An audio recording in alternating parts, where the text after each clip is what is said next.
Hello student, আশা করছি তোমরা সকলেই অনেক ভালো আছো। আজকে আমরা আলোচনা করব ডাব্লিউবিপি ও কেপি পরীক্ষার জন্য অত্যন্ত গুরুত্বপূর্ণ প্রশ্ন ও উত্তর।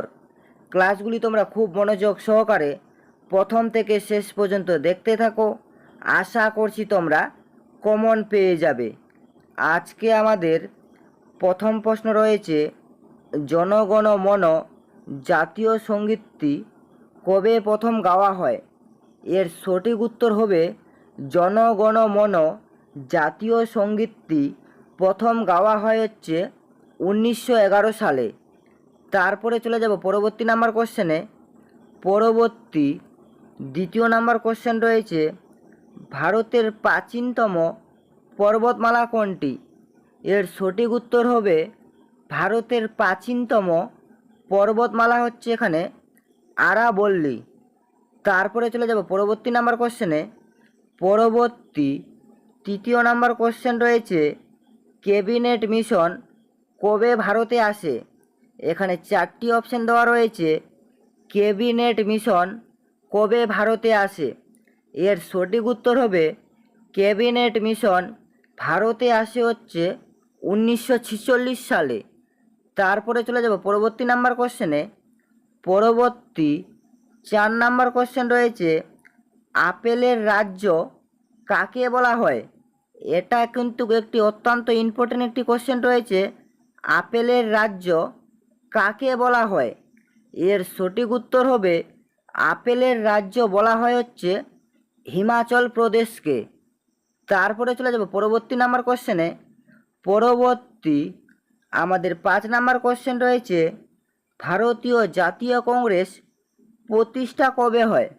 এর সঠিক উত্তর হবে ভারতীয় জাতীয় কংগ্রেস প্রতিষ্ঠা হয় হচ্ছে 1885 সালে। তারপরে চলে যাব পরবর্তী নাম্বার কোশ্চেনে।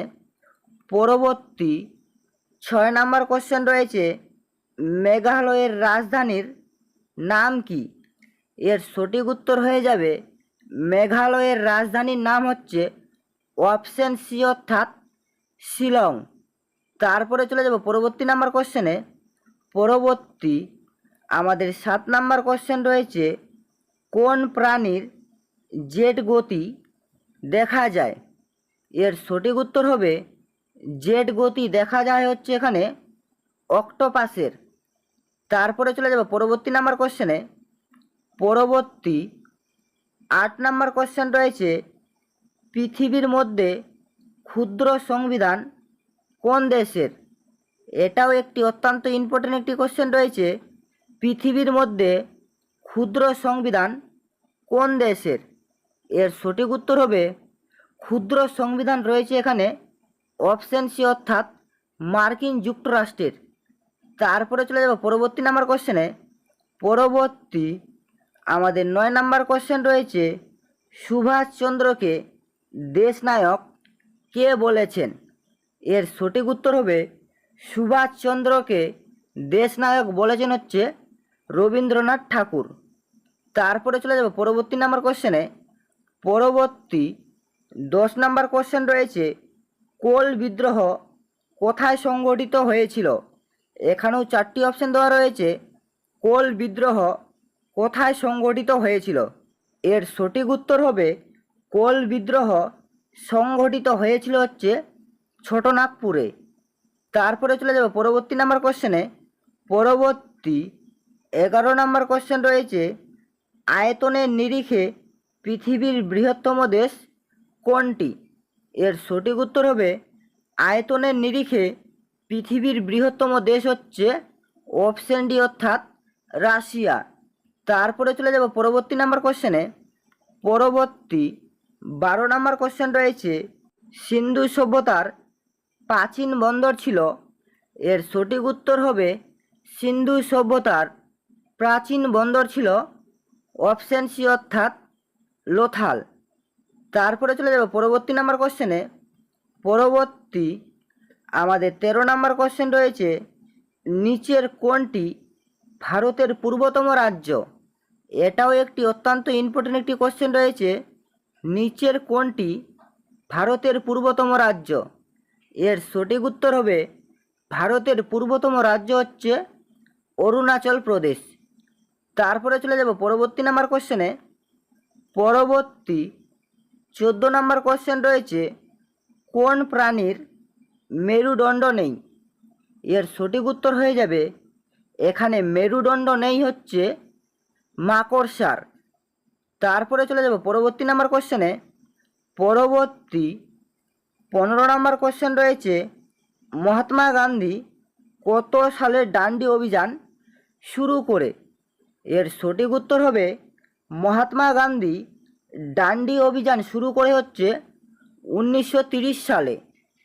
তারপরে চলে যাব পরবর্তী নাম্বার কোশ্চেনে। পরবর্তী 16 নম্বর কোশ্চেন রয়েছে, পদাতিক কবি কাকে বলা হয়? এর সঠিক উত্তর হবে পদাতিক কবি বলা হয় হচ্ছে সুভাষ মুখোপাধ্যায়কে।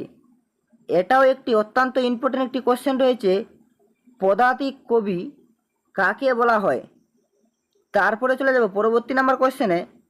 পরবর্তী 17 নম্বর কোশ্চেন রয়েছে, পৃথিবীর মধ্যে ক্ষুদ্রতম সংবিধান কোন দেশের? এই প্রশ্নের উত্তরটা তোমরা সকলেই কমেন্টের মাধ্যমে জানাও।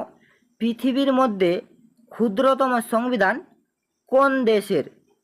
তারপরে চলে যাব পরবর্তী নাম্বার কোশ্চেনে। পরবর্তী 18 নম্বর কোশ্চেন রয়েছে, মানুষের দুধের দাঁতের সংখ্যা কত?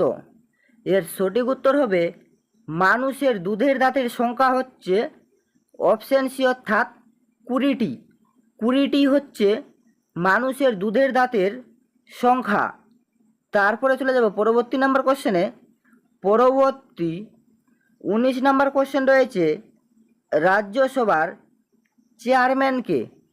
এর সঠিক উত্তর হবে রাজ্যসভার চেয়ারম্যান হচ্ছে উপরাষ্ট্রপতি। তারপরে চলে যাব পরবর্তী নাম্বার কোশ্চেনে। পরবর্তী লাস্ট 20 নম্বর কোশ্চেন রয়েছে, কোষের তড়িৎচালক বল পরিমাপ করে কিসের সাহায্যে? এর সঠিক উত্তর হবে কোষের তড়িৎচালক বল পরিমাপ করে হচ্ছে পোটেনশিওমিটারের সাহায্যে। এই ছিল মূলত আজকের আপডেট। যদি তোমাদের ভিডিওটি ভালো লেগে থাকে তাহলে অবশ্যই লাইক, কমেন্ট এবং শেয়ার করে দিবেন।